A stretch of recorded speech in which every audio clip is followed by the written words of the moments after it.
Hi, this is Beth from Around the Table Yarns. Today is the Sweater Club for September 2024. We are working on the Order of the Garter by Anna Maria Otvos. And we are joining under the arms today. So we should have our front and our back, our fronts and our back completed to the armhole shaping. And we're going to join underneath the armholes. And then I'm going to demonstrate how to do the Afterthought pocket, just in case somebody wants to add a pocket later on in their project. And that's about all we're going to cover today. So let's get into it.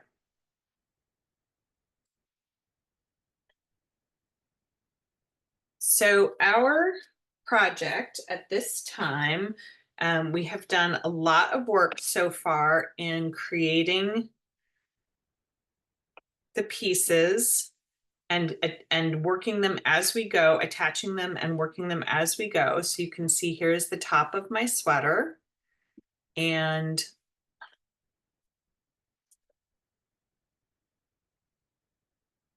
I have so the last piece I worked on is this one that's on the needles. This is I want to say it's my left front, but I think it's my right front. Is that right? It is my right front. So if I were looking at this as though I were wearing it, so if my head were coming out here and I were facing forward, this is the left side and this is the right side of my body. And my needles are on. Well, is that right? Oh no, I've got it backwards. I'm going to pause and I'm going to reorganize. All right, sorry, I did a demonstration earlier this morning and I left my pieces in the wrong assortment. And so I just had to put them back the way they're supposed to be. So at the beginning of this section, we're at the bottom of page 5 in the pattern at the beginning of the body. And up till now, we've only been working on a front, or we've been working back and forth on either a front, the left or the right front, or the back, which is back there. We did the back first, and then the right front, and then the left front. So again, if I were wearing this, the left front would be the piece that has my working needle in it. And I have worked over across this row to save time. And so my working yarn is over here, but you should not have done that yet, or you would not necessarily have done that yet. So your working yarn should be attached at the front edge of the left front. So you should have your working yarn there. Your other pieces may be on a holder of some kind. So I'm just going to take a second and distribute my other pieces onto the other side, the other end of my working needle. So I have them on barber cord, and to redistribute them back onto the needle, I attach the barber cord firmly. I really try and put it on as firmly as I can, and then gently slide each of these pieces in order from the barber cord onto my working needle. So here I am joining it onto my working needle. When you do this, it is possible to pull the barber cord off.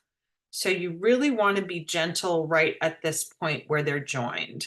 So I'm pushing it past that point and holding onto it down here. I'm pinching it on the needle so as to keep the join from coming apart. They're not really fixed firmly on each other. And now I'm going to gently get my needle to go through all of the back stitches.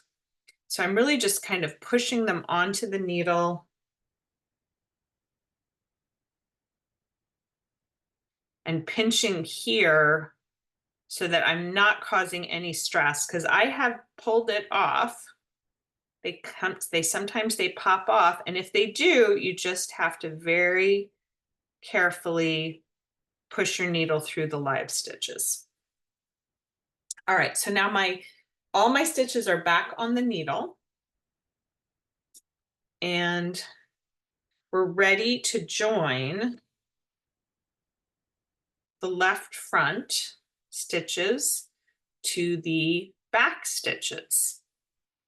And she does this a nice way.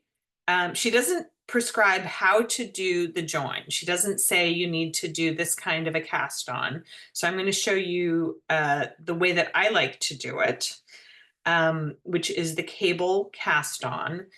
You have an option of doing 3 things, I think. You can either do, so you get to the end of, the directions tell you to knit across the left front. And when you get to the end of it, she says to cast on a number of stitches for your size.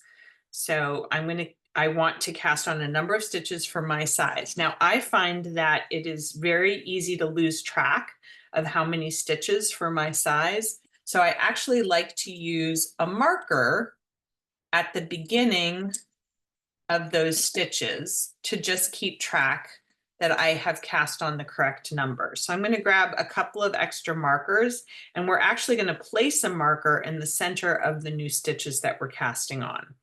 So for my size, I'm going to add 6 and then place a marker and then add 6 more.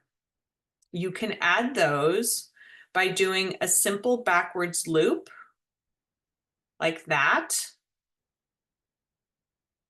And the problem that I have with a simple backwards loop is that when you work into it, so I'm not finishing that. I'm just going to show you what happens when you work into a simple backwards loop.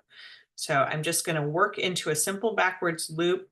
And what happens is there's nothing really holding that stitch together.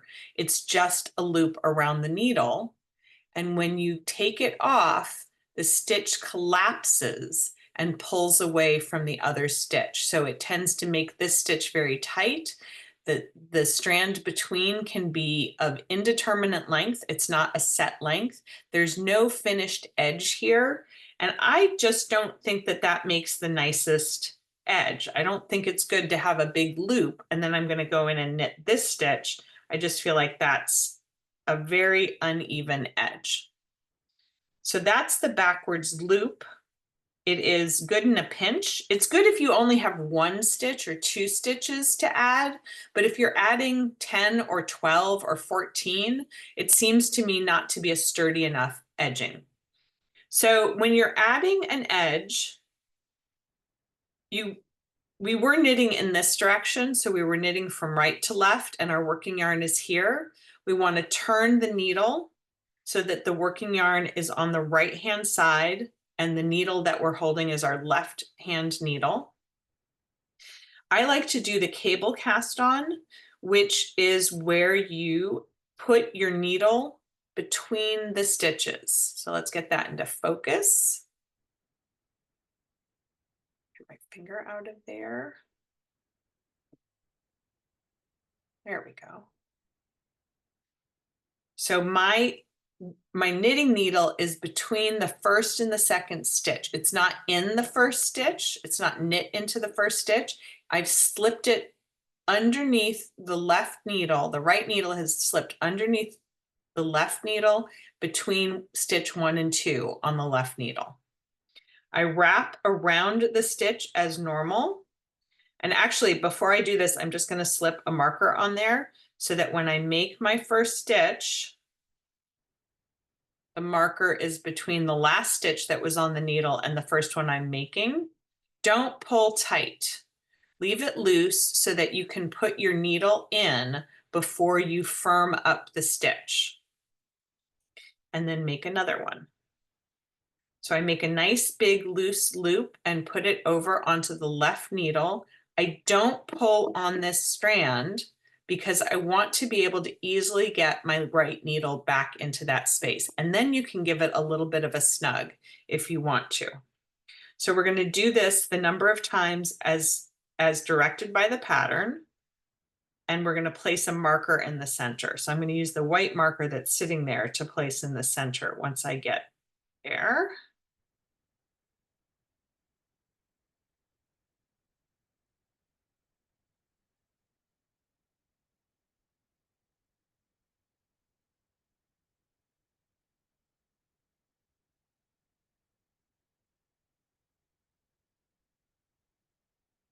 So there's my center, and I'm going to add some more.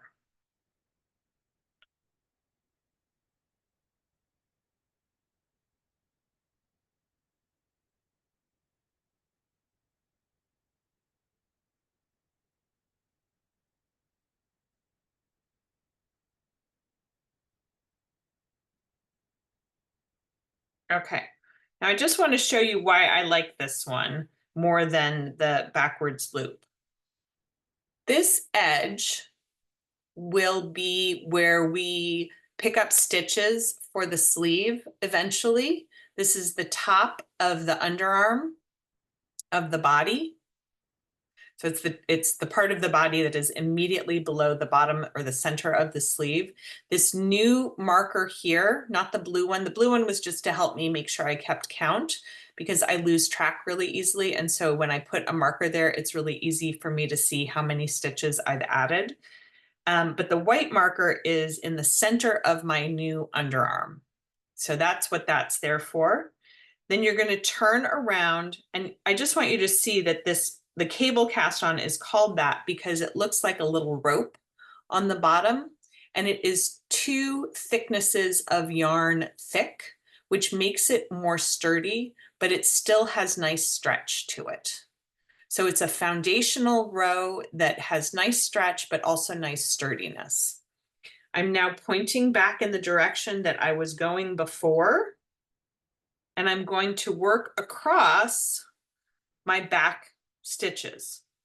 So if this is all correctly laid out or prepared, you would have finished your back stitches with your working yarn on the right hand side. If you're facing the right hand side, the right side of the fabric.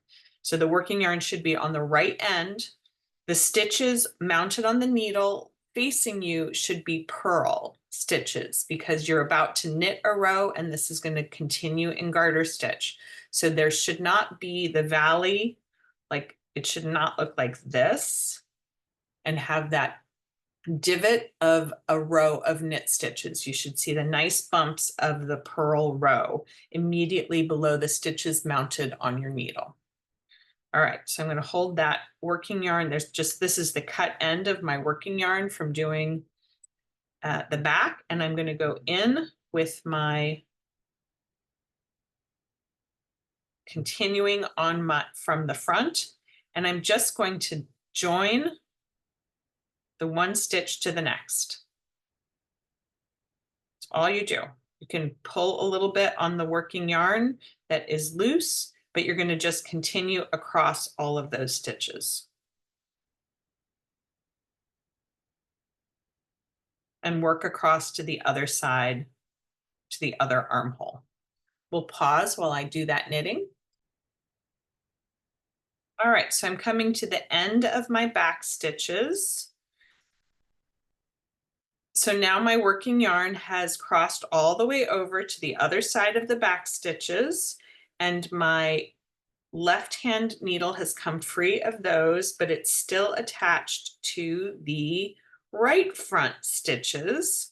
The right front stitches are set up exactly the same way as the back stitches were, with that purl row facing you.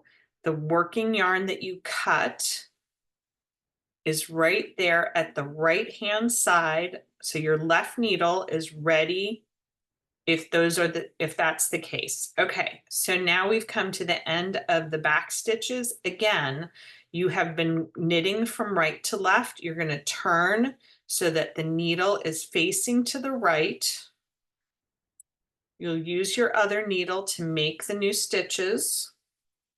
And again, I like to put a marker at the end. So I'm just going to put this yellow marker there. So I know that this is where I'm starting and keep track. So I showed you the cable cast on before. I just want to show you the alternate one, which is the knitted cast on. So the knitted cast on is very simply knitting into the stitch and bringing it through and putting a new stitch on. The only difference, I'm going to just do a few of these.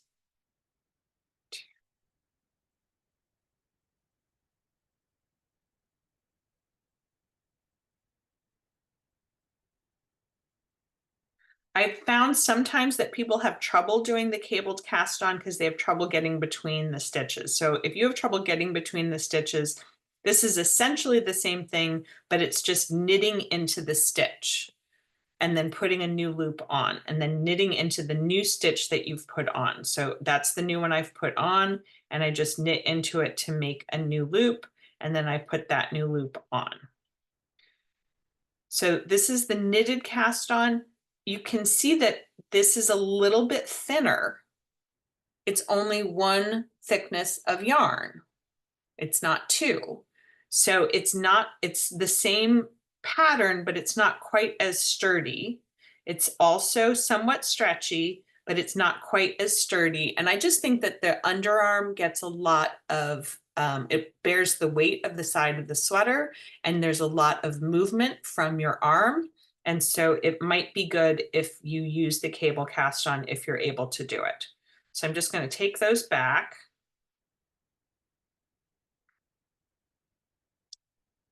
But that is an alternative that would work.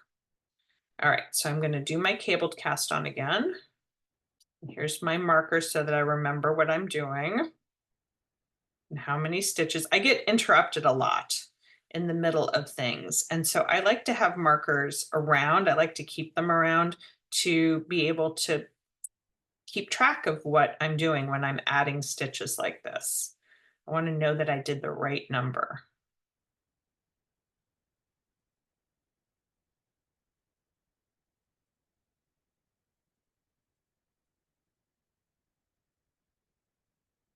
Here's the halfway point. And here's that stitch back on. And I need some more.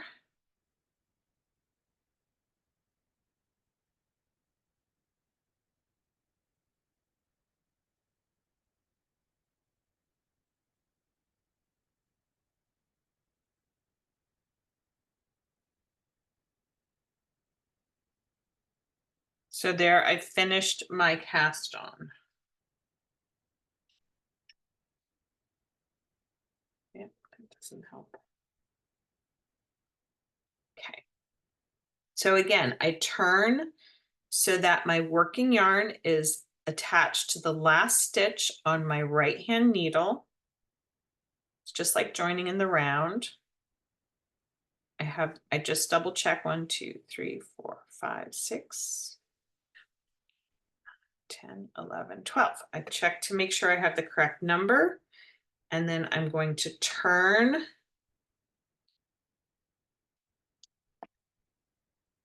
to knit across the armhole. I want to make sure I'm on the correct side of my sweater, that nothing is twisted. It's all straight. My armhole is all lined up. And then I just work straight in. So these stitches are not twisted around my right hand needle. And I'm knitting, so make sure that your working yarn is in the back. Go right into that first stitch from the right front and make it as a knit stitch, and continue across to the beginning of the row. And that's how we set up the first row of the body, and now all of the pieces are joined together.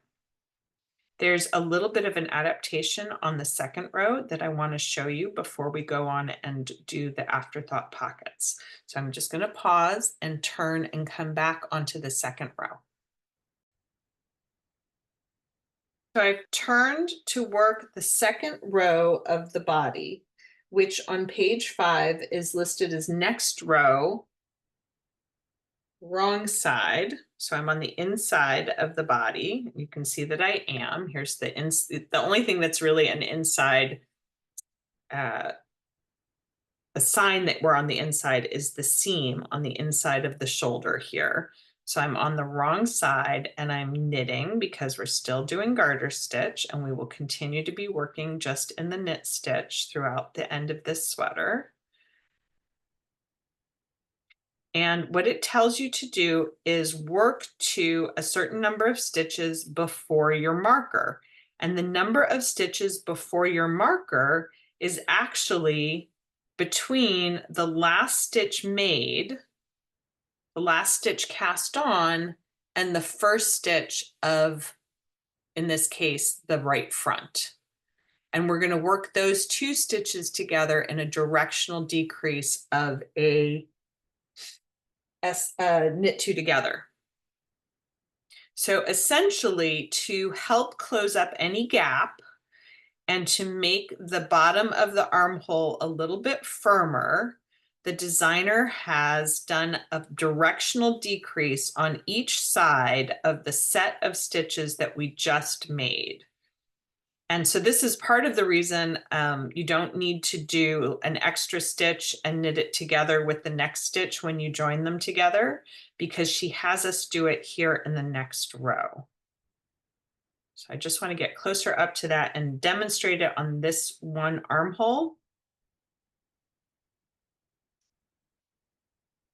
So I'm looking at this. I've gotten pretty close, and I just want to say, so for my size, I want 7 stitches before the marker. So 2, 4,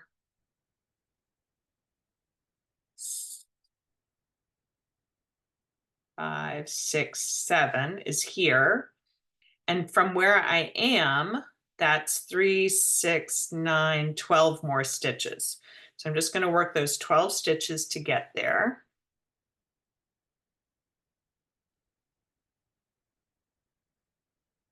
I immediately stopped counting as soon as I started. So now I have to go back and check again. If you don't forget to count, it's much easier. 2, 4. That's 1 stitch, isn't it? Yep. 2, 4, 6, 7. So 2 more. Okay. So this should be the last stitch of the front and the first stitch of my underarm stitches that I cast on, and I'm going to knit 2 together. Then the pattern tells you to knit to the same number on the other side of the marker.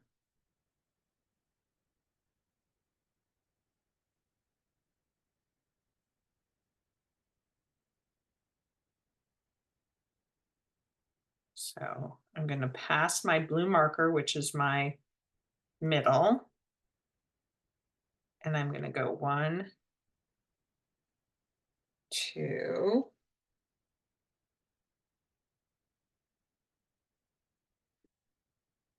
Sorry, it's not the same number. 1, 2, 3.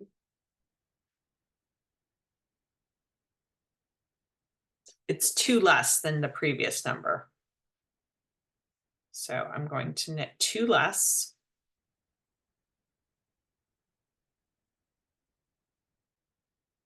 And see, and so we marked those before, and that puts you at the very first one that we cast on, and the first one or the last one of that side. So I'm just going to slip this marker out of my way, put that stitch back on, and now I'm going to do an SSK. So I'm going to slip it off, sorry, that way, and then I'll do the kimono sleeve. So I'm putting my left needle tip in the front of the stitch I just slipped, and my right needle tip in the back of the stitch that's on the left needle, wrap it and work them together.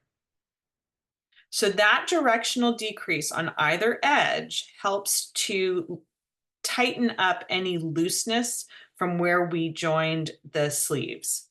So it's just a nice feature of this pattern.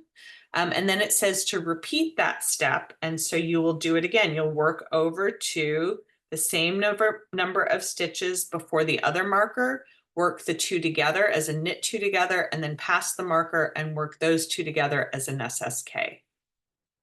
So that's just a very nice feature of this pattern, that it reinforces under the arms. So I want to take a second to talk about afterthought pockets and putting pockets in generally. This pattern doesn't call for pockets, and we've talked about it a little bit. We have people who like patch pockets, and so they're thinking about doing a patch pocket. But I just want to give a quick demonstration of how you can add a afterthought pocket. I thought I had a piece of contrasting yarn sitting right here. I'm going to go get a piece of cotton. If I were going to draw the fronts of my sweater like this, so we've made the neckline. These are our shoulders. That's a big shoulder. Let's make this one the same size. And we've done our shaping, and we've come down the fronts like so.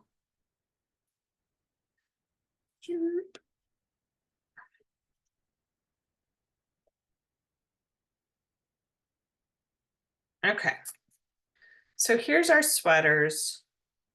And now we are working, so we've joined under the underarms, and now we're working rows that go across the front to the back and all the way to the other side and then back to the front. So it's like a big circle like that. And we're going to go down from here.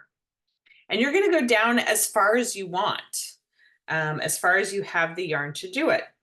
I personally like a patch pocket that sits, if this is my hip bone, I like a patch that is the width of my hand, that is right over or right centered at my hip bone. And so maybe this would be a little bit longer, I'm not sure, but I do like having a pocket because I'm always putting things in my pocket. And we've talked about putting a patch pocket on top of the sweater. And so that would be, you would knit a square or a rectangle and you would sew onto the sweater. And you could do it right at the hem. You could do it up from the hem. You could have it go down, the hem could go down further. You could pick up the stitches from a ridge and knit straight up like the width of your hand. So if your hand is 4 inches wide and you're getting 5 stitches to the inch, you would want your pocket to be roughly 20 stitches, maybe 22, so that you'd have a selvage for seaming on each side. So measure across your hand.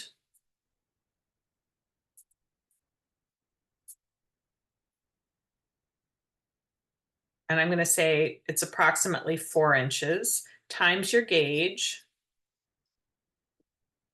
And then you can decide how close to make it to your center seam. So remember, we had that marker. That marker is telling us where the beginning of the front starts on each side. So those markers are right in the center of our armhole. So if you want it 2 inches or 3 inches or 4 inches over from your side seam, you want to make sure that however many stitches this is, X number of stitches, when you start the row, you could even, I'm not sure why I said when you start the row. You can make this as a separate piece and sew it on, sewing a seam along the sides here and the bottom, or you can pick up, counting over from the edge and then picking up 20 stitches or however many you want for the width of your pocket, and then working that up either in stockinette or in garter stitch. And that would be a visible patch pocket. And that one would be attached here, but it would be seamed again on the sides. But I actually like a pocket that is not visible on the outside like this. I want a pocket that you only see the opening of and maybe a little glimpse of another color. And that pocket is on the inside of my sweater, and you don't see it from the outside. You only see the opening for that pocket. And so one way to do that is to decide where you want it and put in what's called an afterthought pocket. So you need to know how many stitches are going to be on it, and you need to know how far from the seam, so how many stitches from this, not seam, the side marker it will be. And so you know how many stitches you have in your front on both sides. And so if this is 50 and this is 20 and this is 10, then this is 30. So it's just a little math to figure out. I'm making those numbers up. That's not what the actual number of stitches are on anybody's pattern, but you just need to know how many you want and then where it is, and then the same numbers would apply on the other side. So that's for setting up the pocket. Once you've set it up and you get to, and you decide, okay, I want this, on my hip, that's about 8 inches down from my armholes. So you can try it on, because this will be like a little vest, and you can try it on and see if it's long enough, if it hits where you want it on your body. So trying it on, you can put your hands down and see. I like it so that my thumb would be going, so that I don't feel like I'm hitching up my shoulders, that I'm just comfortably putting my hand into this space with my thumb naturally sort of right there. So it's a little bit of a personal choice where exactly that pocket is going to be set. But the way to do it as an afterthought, or one way to do it as an afterthought, is to take a waste yarn, preferably a smooth one. So let's say that this was my side marker and I'd worked over from there however many stitches I wanted to set up, and I was ready to place my pocket. I would work in a waste yarn, a yarn of different color, not attached, the number of stitches I want my pocket to be. So I drop my working yarn and work across the width of the pocket with the waste yarn.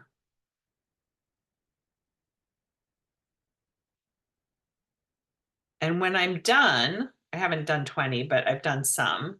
When you're done with that, you break off the waste yarn and you simply slip the stitches back onto the needle. So the stitches were worked onto the right needle. You're slipping them from the right needle back onto the left needle to the beginning of those waste yarn stitches, and then you pick up your working yarn again and you just keep working until you get to the other side where you're going to put in the other pocket, the matching pocket.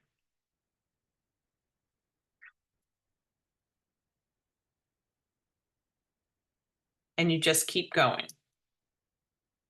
So now I have this little contrasting section in my work. And I would just keep working, leaving that in place. So let's pretend I'm just going to keep working, leaving that in place.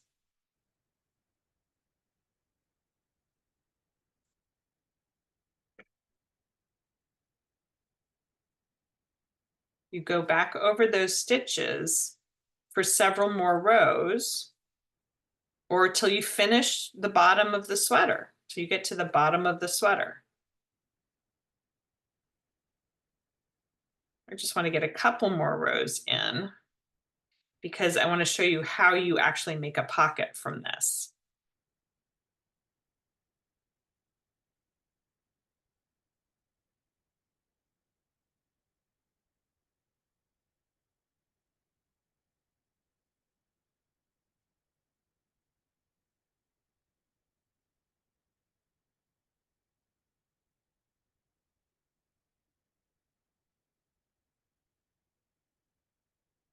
Okay.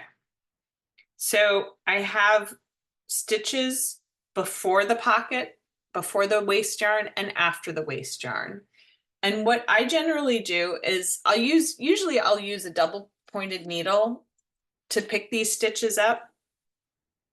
And so I just want to show you. A stitch is a horseshoe. So I'm going to come up close, Come down closer.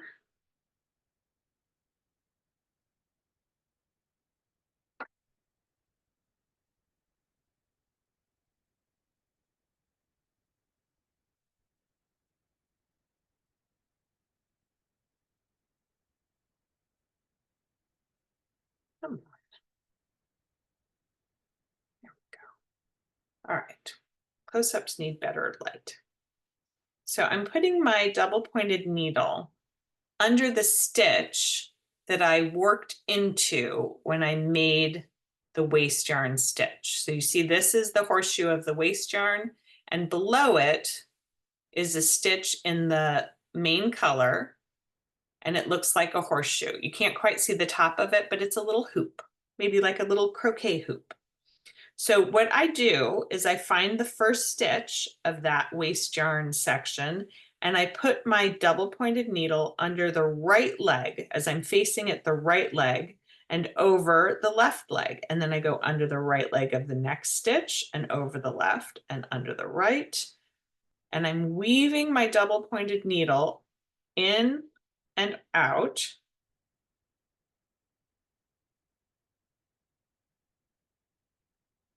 until I get all the way to the end of that section. So there's all the stitches I had on my waist yarn. See that? Can you? Yep. Fell into my pocket. So let me just go back a little bit. So I have woven the needle into the right leg and over the left leg of the main color, not the waist yarn color, the main color stitches immediately below the waist yarn.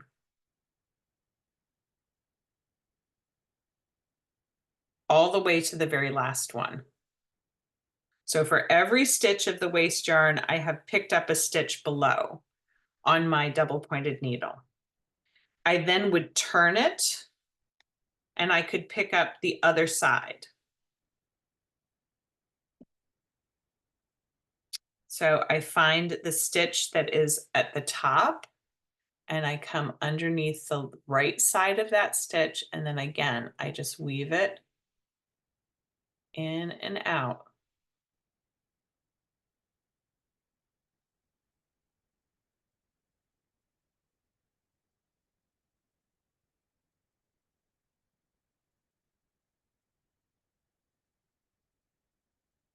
There should be the same number above as there is below.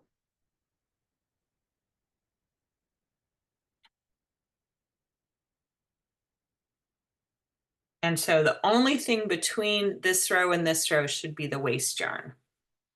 And then with another needle, you can simply pick that waist yarn out.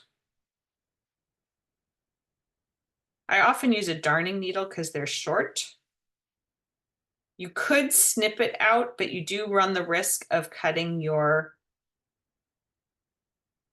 working stitches, your live stitches. So I do try to keep my edges, like I could trim this piece of yarn to make it easier to pull out. It doesn't have to be a long tail, but you just pull out and look what happens. You have these stitches held on the needles.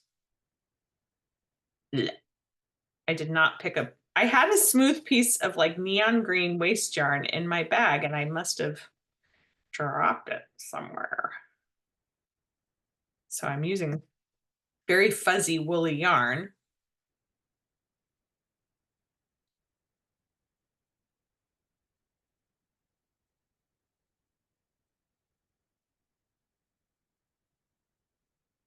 Once you've done this, this is very much like doing an afterthought heel, if you've ever done one of those. You now have a set of stitches on 2 needles. You could pick up and work in the round on these. So if this was your pocket, sort of in microscopically, you could work in the round and make a tube and then do a 3 needle bind off that closes the end of the tube. So what does that mean? The tube would be coming out from here, like that, and then it would be like this, and then you would close it up with a 3-needle bind off, and then you would tuck it back in, and it would be a floating pocket on the inside of the sweater. And then you wouldn't have to sew any seams down. We also talked about it could be done in contrasting yarn. You could do it in a thinner weight yarn to make it less bulky on the inside. So you could pick up all of the stitches and then make one to make up for the gauge. Like if you're using a fingering weight and the outside yarn is a DK weight, you could pick up and add some stitches, but it's essentially like knitting the leg of a sock and then binding off with a 3-needle bind off straight across. When you tuck it back in, the stockinette side would be facing on the back here, and it could be a contrasting color. And you could also anchor so that the corners might come to here. You could use the tail and anchor the corners down, like maybe you've had a store-bought sweater that has anchored down corners, but that would keep them from flapping around too much. I've even seen sweaters where the pockets are longer and they're intentionally long so that you can see them underneath the sweater. I don't know if that's a design choice that you would be making, but I have seen that done. I think it's kind of interesting. Anyway, that's another way of doing a pocket, and it makes a really tidy pocket that you don't have to sew a straight line of the seam. And I like that you don't have to sew a straight line of a seam. Also, you could pick up around the edges. You could just knit straight down and sew alongside and along here. And you could pick up and do an I-cord edging around the live stitches at the front, at the top. So I just wanted to give you that option for a pocket in this sweater. And we're going to talk about finishing the pockets later, but you'd have to actually start them somewhere. So this is a way to get them started. Any questions?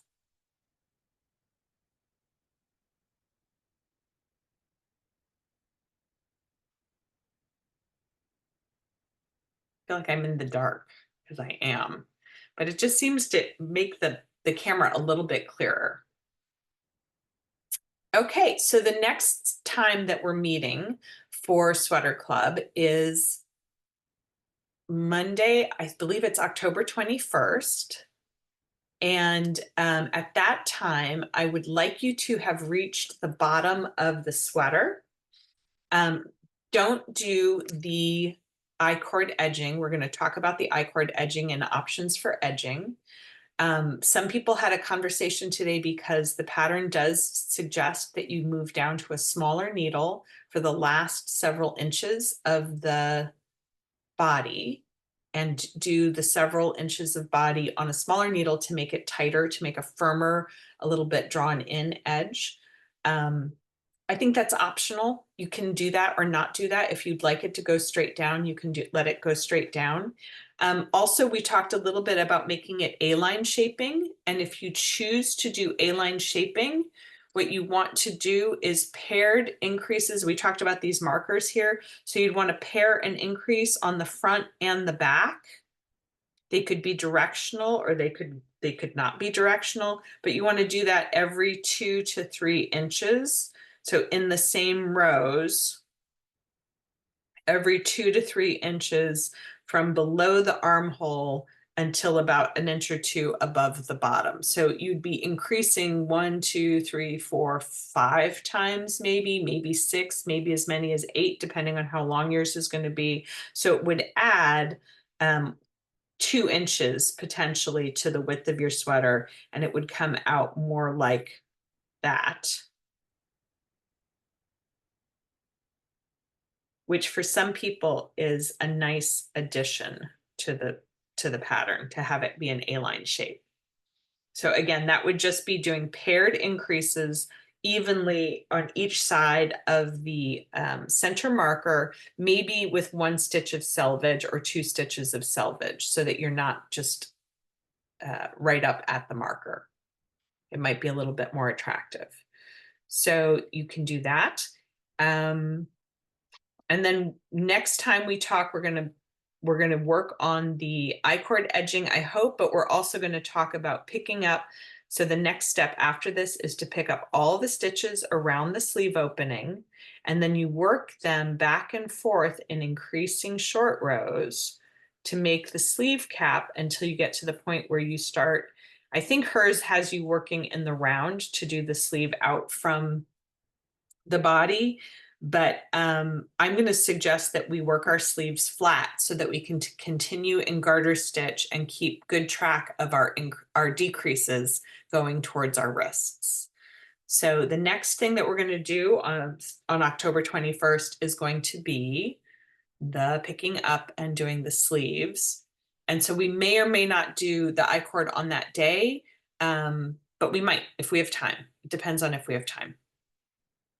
Okay, that is everything I have for you today. If you have any questions, if you're watching this on the video and you have any questions, you can send an email to info@aroundthetableyarns.com, info@aroundthetableyarns.com, or you can call the shop 216-230-9224. If you don't call during shop hours, feel free to leave a voicemail. Voicemails are recorded on email for us and we can read them. So there's no reason not to leave a voicemail.